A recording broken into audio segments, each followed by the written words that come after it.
Bom, boa tarde. Os nossos 5 minutos foram mais do que 5 minutos. Cadê a Raquel?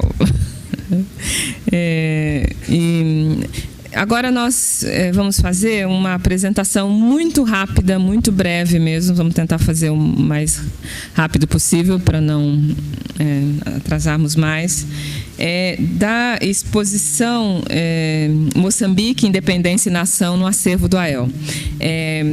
Assim que nós terminarmos a apresentação, vai haver a conferência de abertura do professor Alpers. E depois da conferência do professor Alpers, nós vamos para o AEL, para o saguão do AEL, que é o arquivo Edgar Leeuwenhoek, né, que é aqui do outro lado da rua, um quarteirão e meio, é isso, Silvia? Um quarteirão e meio, para a abertura dessa exposição e para um coquetel de abertura desse evento também, não é? Junto com a abertura da exposição. Então, nós resolvemos, antes, né, de irmos para lá, falar um pouco sobre essa exposição, contar rapidamente o que significou o trabalho de organização dessa exposição Moçambique, Independência e Nação. Eu vou coordenar os trabalhos e ao mesmo tempo, vou começar a falar aqui do projeto que deu origem a essa exposição. Depois, a Thalita, o Guilherme e a Jéssica, que foram 3 alunos que foram bolsistas de iniciação científica do CNPq, bolsistas FAPESP, foram várias bolsas aqui engajadas, né, no projeto maior que deu origem e depois especificamente no projeto da exposição. Vão falar sobre a experiência deles, sobretudo na organização da exposição, e o Matheus, que é o coordenador geral dos trabalhos e, sobretudo, né, da concepção da exposição física e de uma exposição virtual que em breve, né, vai estar disponível, vai falar ao final. Então, muito rapidamente, eu só queria dizer que em 2013, quando eu estive, né, por algum tempo como coordenadora associada do AEL, do arquivo Edgar Leeuwenhoek, que é um arquivo que muita gente conhece, especializado em história, ou seja, cuja ênfase, inclusive a ênfase na sua concepção, fontes para a história social do trabalho dos trabalhadores no Brasil. Naquele momento, em 2013, na verdade, eu acabei junto com com uma funcionária, com a Marina, fazendo um levantamento muito específico, que era um levantamento de fontes sobre a história da África e dos movimentos sociais negros no AEL. Qual foi o que suscitou, na verdade, essa iniciativa? Foi primeiro um reconhecimento que nós tínhamos naquele momento de que muitas pesquisas individuais realizadas no acervo demonstravam a riqueza e o potencial das fontes sobre a história da África e das fontes sobre a história dos movimentos sociais negros que estavam ali guardadas. A gente conseguia perceber isso e, ao mesmo tempo, essas fontes, como elas estavam espalhadas ou estão espalhadas em vários fundos e coleções, né, nós entendemos que era muito difícil para que outras pessoas que tivessem interesses por esses temas pudessem, né, reconhecer a existência dessas fontes no AEL. A outra questão que suscitou esse levantamento inicial foi o reconhecimento que nós tínhamos também naquele momento de que o AEL guardava, né, uma série de conjuntos cedidos ou adquiridos, não é, pelo Secult, não é, pelo Centro de Pesquisa em História Social da Cultura, inclusive recursos, inclusive fontes, não é, compradas, adquiridas com recursos do FAP Livros, da FAPESP, muitos deles direcionados à história da escravidão, à história dos movimentos sociais negros e à história da África, que estavam ali também guardadas no AEL e que não eram muito acessados, ou seja, a gente queria dar visibilidade a essas fontes de modo que elas, de fato, pudessem potencialmente se transformar em fontes de pesquisas. Então, aí nasceu um projeto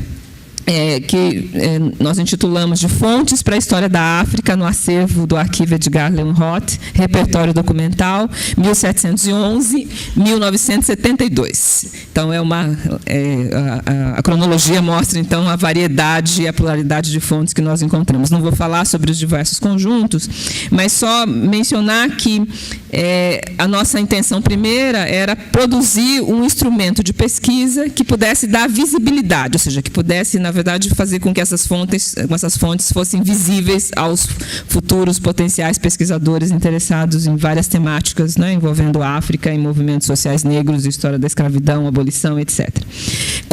Depois desse primeiro levantamento, a gente se deu conta de uma coisa, que esses documentos eles tinham uma origem variada, né? Então, seja, documentos adquiridos por compra, documentos depositados no AEL, documentos doados ao AEL, e que muitos desses documentos, e que também nos espantou a quantidade, mas, sobretudo, a originalidade de algumas dessas fontes. Então, os documentos que acabaram dando origem, não é, a essa exposição Moçambique, Independência e Nação no acervo do AEL, é justamente um desses conjuntos que nos surpreenderam.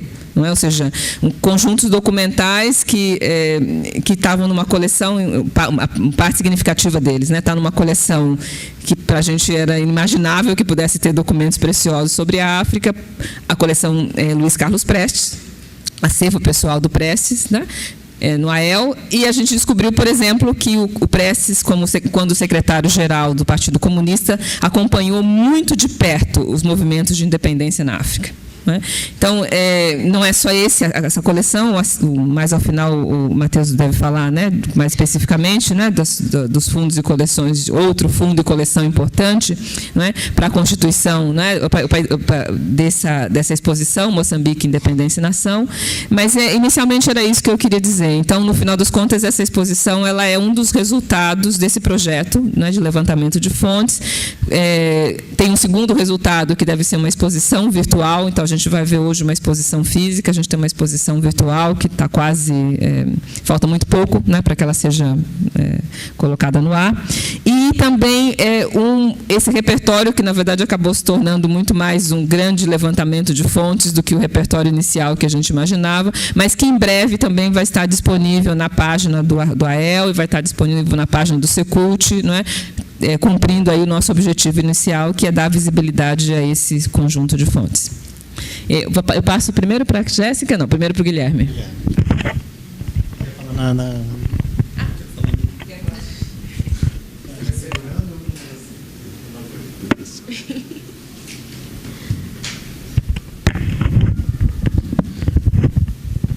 Bom, boa noite a todas e a todos, né? Acho que, primeiramente, eu queria dizer o quão feliz que eu estou, né, de estar finalmente materializando essa exposição, que ela é fruto de muito estudo, muito trabalho, muita conversa. Como a Lucilene já comentou, meu envolvimento com esse projeto já data de um tempo. Eu, desde 2017, estou trabalhando na elaboração desse repertório de História da África do AEL. E quando a gente começou esse projeto, então a proposta era muito simples, embora revestida de uma enorme importância, né? Que era criar uma ferramenta de busca e de pesquisa com os documentos que tratassem da história da África no acervo do AEL. A partir disso, então, eu comecei o trabalho de formiguinha de historiador, né? Olhando fonte por fonte e fazendo registro individual de cada documento no banco de dados. E aí aqui eu queria fazer até um primeiro agradecimento, que na elaboração do banco de dados, o Aldair foi uma das pessoas com quem eu conversei bastante na época sobre humanidades digitais e que também foi muito importante para a elaboração desse repertório. Um outro agradecimento que eu achei fundamental para que esse projeto tenha tido essa repercussão que está tendo é o apoio que eu tive da equipe do AEL, em especial a Sandra e o Emerson, que pacientemente pegavam todas as pastas que eu pedia. E, não raras ocasiões, eles falavam, olha, você pegou essa pasta, mas tem uma outra também que tem os documentos relacionados. E eu acho que isso enriquece muito. E, nesse processo, eu tive contato com muitas fontes. E acabei descobrindo uma história que não havia sido contada para mim, né? Que é essa relação dos brasileiros com as lutas de independência da África e com a construção dos Estados nacionais.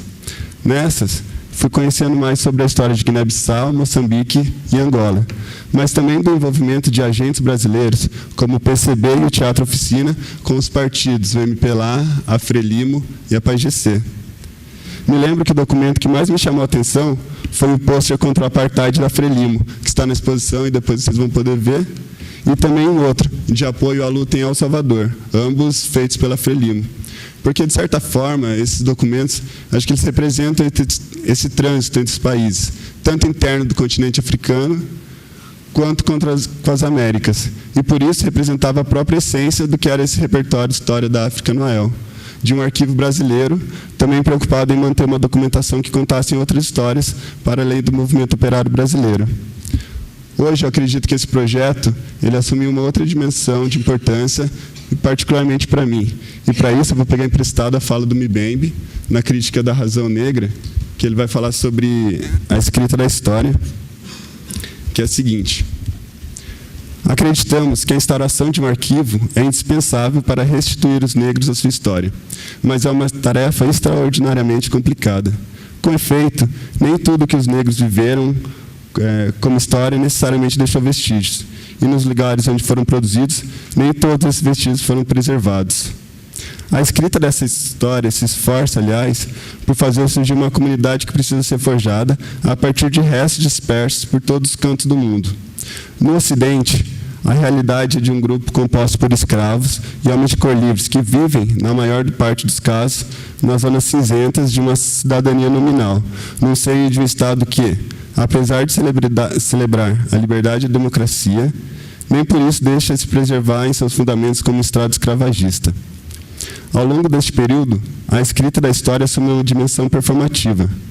O objetivo é, na verdade, escrever uma história que reabra para os descendentes de escravos a possibilidade de voltarem a ser agentes da história propriamente dita. Bom, para não me estender muito também aqui na minha fala, queria também agradecer e parabenizar a equipe desse projeto pelo envolvimento e pela construção dessa exposição. Queria agradecer também a Maria e a Marina, que acho que não puderam vir. Então, mas que sem elas essa exposição teria tido outros formatos, talvez não tivesse tido a beleza que ela está. Está muito bonito, viu? Falar de história da África é sempre uma responsabilidade, mas eu saio com a certeza de que a exposição está cumprindo com o seu objetivo, pelo simples fato de que quem produziu não fez simplesmente como um exercício historiográfico, mas também a partir de uma militância e um desejo de dispensar e construir várias outras histórias sobre a África. Por isso tudo, obrigado.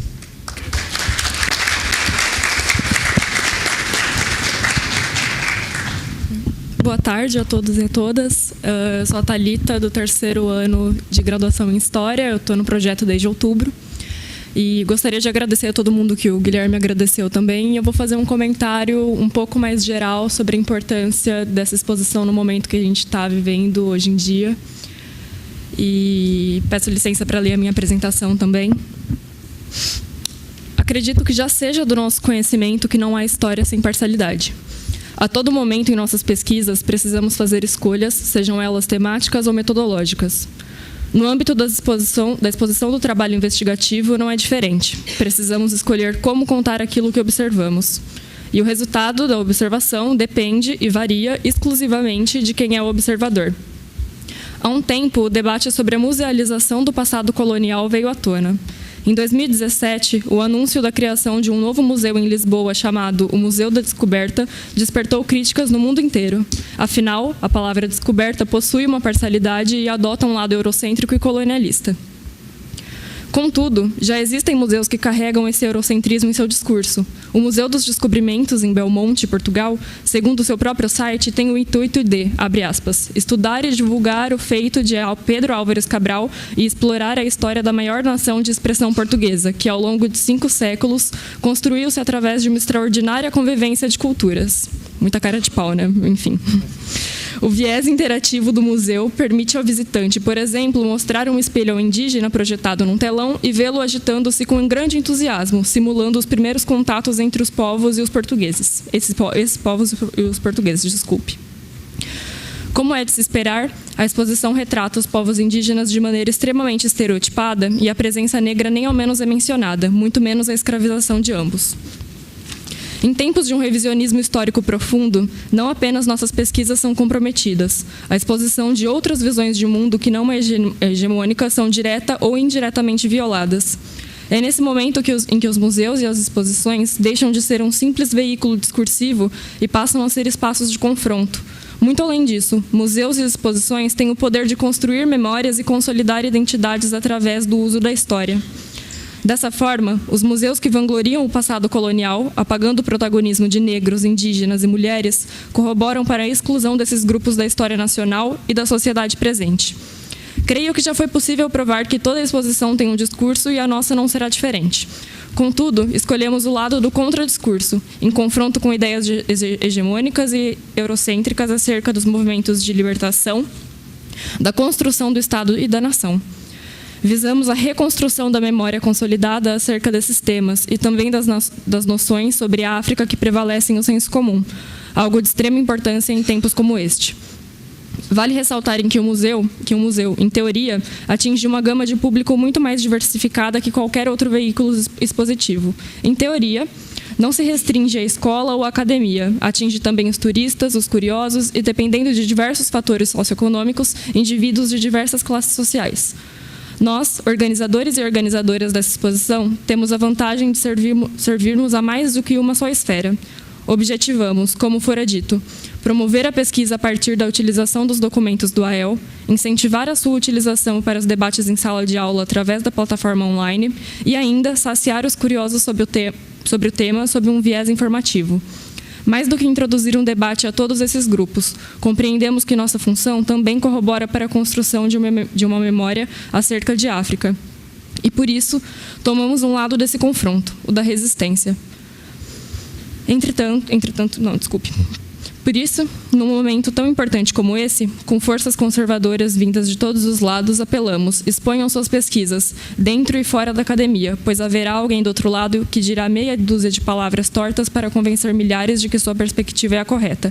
De nada vale, portanto, a produção desvinculada de sua divulgação. Eu quero agradecer a todo mundo por estar aqui e, enfim, a gente espera vocês lá no coquetel de abertura e da exposição. Obrigada.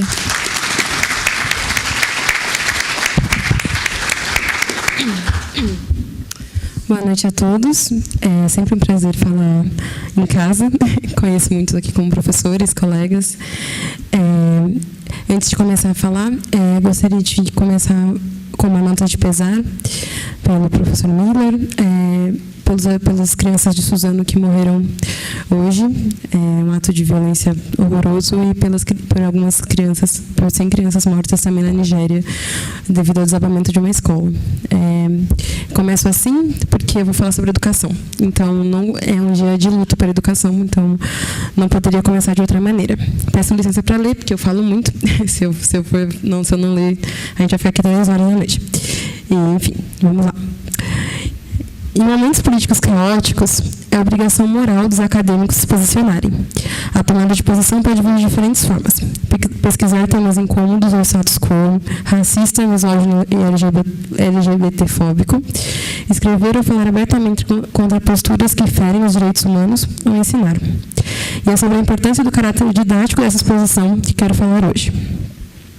Quando fui convidada para fazer parte da equipe da exposição, reconheci o desafio. Ele envolvia começar uma exposição do zero, fazer escolhas, lidar com burocracias de financiamento, impressões e divulgação. Envolvia escrever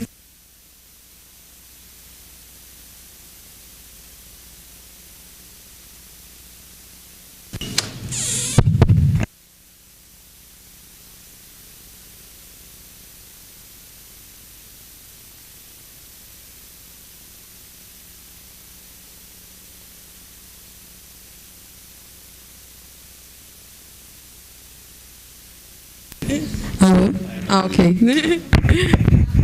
Desculpa. Tá bom. Ok. Envolvi escrever textos. Mas a exposição me encantou pelo seu interesse primeiro de dedicar-se ao ensino. ela se pretende acessível, didática, realmente preocupada em ser usada por professores do ensino básico, sem deixar de lado a seriedade acadêmica e científica.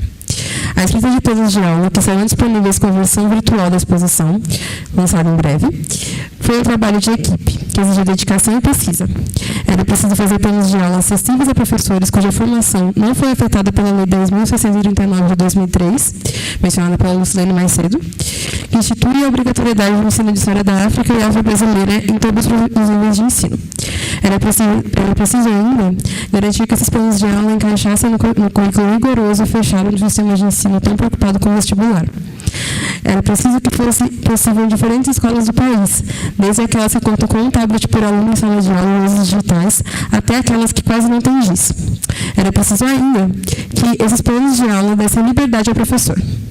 E, além de tudo isso, os planos de aula precisavam dialogar com o currículo, de forma a poderem ser trabalhados em sala de aula, ainda que setores conservadores da sociedade buscassem enterrar a Lei 10.639, as discussões de igualdade de gênero ou as discussões sobre revoluções. Era preciso que os planos de aula estivessem preparados e consolidados o suficiente para poderem discutir gênero, revolução e história da África em tempos de escola sem partido e governantes que dizem que a democracia e a liberdade existem porque as Forças Armadas permitem. Dessa forma, construímos em equipe 2 planos de aula. O primeiro falando sobre o nacionalismo e o segundo sobre a participação feminina na independência e construção da nação moçambicana. O primeiro foi escrito para ser inserido nas discussões sobre o nacionalismo do século XIX. Dessa forma, burlando a lógica cronológica ainda tão cara aos níveis educacionais básicos, o nacionalismo moçambicano não é a cópia do nacionalismo europeu que não deu certo, nem igual a todas as formas do nacionalismo africano do século XX. O nacionalismo moçambicano é uma opção de como a genealogia acontece, alterando-se no tempo e espaço em que ela está inserida. Colocando também na sala de aula sobre o nacionalismo europeu, busca-se romper com a lógica cronológica rígida, mas busca-se, sobretudo, romper com a perspectiva uniformizante referente aos movimentos por libertação e de construção do Estado-nação em África. Objetivando-se expor as especificidades do caso moçambicano para a independência. Ok. Pensando na construção da nação e da identidade nacional moçambicana pelos eixos da luta contra a presença colonial portuguesa, o rompimento com o passado colonial e os tribalismos e o alinhamento político-ideológico do governo moçambicano pós-independente com as teorias marxistas e leninistas, a partir da análise de símbolos e discursos produzidos no período. O segundo plano, por sua vez, tem o objetivo de romper com o discurso majoritariamente masculino das lutas por libertação. A partir da análise de discursos e uso de material imagético, os alunos e as alunas que tiverem contato com esse plano de aula poderão discutir sobre a especificidade da experiência a partir do gênero, bem como sobre a construção de papéis de gênero, desnaturalizando a hegemonia masculina e a misoginia. No quinto país que mais mata mulheres no mundo, a discussão de gênero é urgente e ela precisa ser mais que apenas um apêndice no dia 8 de março. Ela deve ser presente em todas as aulas, de todas as disciplinas e ser no compromisso de todos. A partir desses 2 nortes, construímos planos de aula a partir da leitura de uma série de textos e discussões estabelecidas entre nós. Nos preocupamos em deixar a bibliografia indicada no arquivo dos planos, com um breve resumo de cada texto, caso os professores precisem escolher entre algum deles para a leitura no meio da pesada jornada didática. O ensino de história da África no Brasil ainda é recente. Até a Lei 10.639, a África apareceu nos livros didáticos como continente da pobreza, da escravidão, da fome e das doenças. Ainda que rica em diversidade natural, era um continente sem muita diversidade cultural, marcada pelo exótico, tudo isso em menos de 10 páginas, claro, raramente nos livros de história. A Lei de 2003 mudou, ainda que tenhamos ressalvas nesse quadro. A partir dela, o número de pesquisadores no assunto aumentou no Brasil, bem como de obras publicadas e traduzidas. Nas redes sociais, vemos páginas exaltando a história do continente e pessoas realmente dedicadas a entender as discussões estabelecidas. Ainda que a academia ainda esteja fechada em si, a circulação de uma história sobre a África que não seja uma história de misérias e doenças já é uma realidade muito maior do que era há 20 anos atrás. Ainda assim, ensinar a história de um continente historicamente encarnado com a perspectiva racial não é fácil. Somos nós, dentro da sala de aula 2 ou 3 horas por semana, contra todos os dias de youtubers e presidenciáveis, dizendo que a África é atrasada e que os negros venderão os negros, como se essa afirmação fizesse algum sentido. Ouso dizer mesmo que a racialização do continente é um dos nossos maiores desafios enquanto educadores ao olharmos para a história do continente africano. De qualquer forma, não desistimos. Nosso compromisso é com uma educação libertadora que olhe para os sujeitos historicamente ignorados pela academia e fora dela. Nos preocupamos em olhar para negros, indígenas, LGBTs LGBTs, mulheres e todas as mulheres de todas as classes, cores, nacionalidades e sexualidades. Nosso compromisso é nos posicionarmos contra os retrocessos políticos e a favor da educação. Fugando dos fatalismos, buscamos lutar nos campos que ocupamos. E é por isso que estamos aqui hoje. É por isso que nos dedicamos a essa exposição. Fecho com uma fala de Paulo Freire que me motiva a não desistir e que é tão necessária em tempos como esse. O meu discurso em favor do sonho, da utopia, da liberdade e da democracia é o discurso de quem recusa a acomodação e não deixa morrer em si o gosto de ser gente, que o fatalismo deteriora. Obrigada a todos e obrigada a todos aqueles que não deixam morrer em si o gosto de ser gente.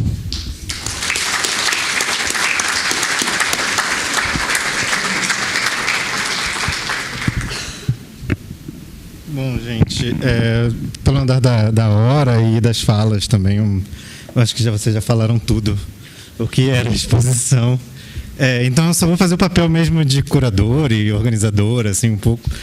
Ela surgiu do acolhimento e eu preciso agradecer essas pessoas, sabe?